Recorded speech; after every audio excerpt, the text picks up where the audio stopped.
Naam, naomba tuendelee na usomaji wa comment.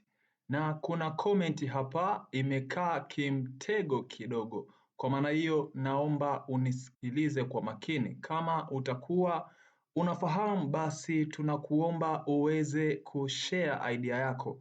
Anaitwa Jorimwi Microfinance anasema ya kwamba kaka vipi, naomba nikuulize, mi nilikuwa naomba kuuliza vipi JWTZ wanatumia muda gani kwenye mafunzo, pia na mishahara yao huanzia ngapi kulipwa huko jeshi la JWTZ? Naomba kaka unijibu. Yes, iko hivi. Kwa haraka haraka ndugu yetu anataka kufahamu kiwango cha mshahara cha mwanajeshi yani JWTZ, na je, mafunzo huwa yanachukua muda gani? Iko hivi. Mara nyingi sana mafunzo inategemeana na kozi ambayo unapiga, lakini miezi 6 mpaka 12 ni accessible kabisa. Nadhani ndio miezi ambayo kozi nyingi zina lay au zinaangukia kwenye miezi hiyo. Sasa tukiongelea kwenye swala la mishahara, ngumu sana kutambua exact figure, yani nikimaanisha mshahara halisi.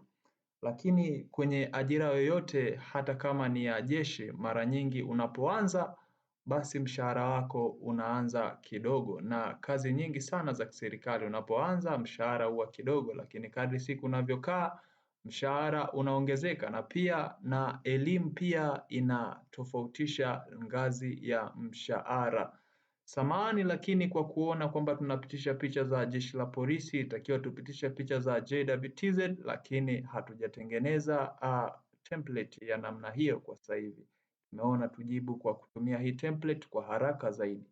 Sasa mfano tuchukulie mtu ambaye ni private. Private ni mwanajeshi ambaye hana cheo.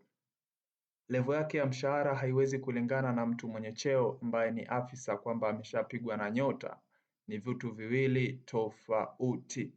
Kwa maana hiyo tukikadiria inaweza kawa kuanzia 600,000 kwenda mbele, hivyo kwa makadirio kwa private nikikadiria, lakini that is not an exact figure. Kwa maana hiyo ni makadirio, lakini kitu ambacho kiko wazi na kinawabeba wanajeshi wengi ni marupurupu. Hela za tofauti na mshahara zinakuwepo nyingi sana. Just imagine kwamba kuna pesa ya vinywaji kila mwezi, kunakuwa na pesa ya vinywaji ambayo inatoka hata kabla ya mshahara. Kwa maana hiyo ni kitu kizuri sana na kinatia morali kwa wanajeshi, kunakuwa kuna pesa ya vinywaji. Hiyo ndiyo ninaifahamu.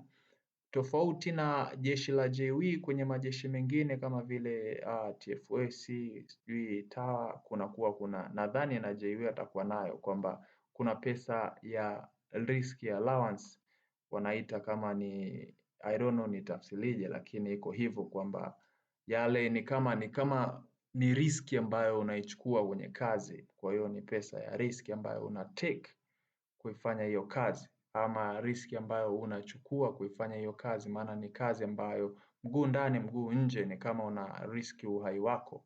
Iko hivyo. Kwa hiyo kuna pesa nje na mshahara ambazo zina boost sana.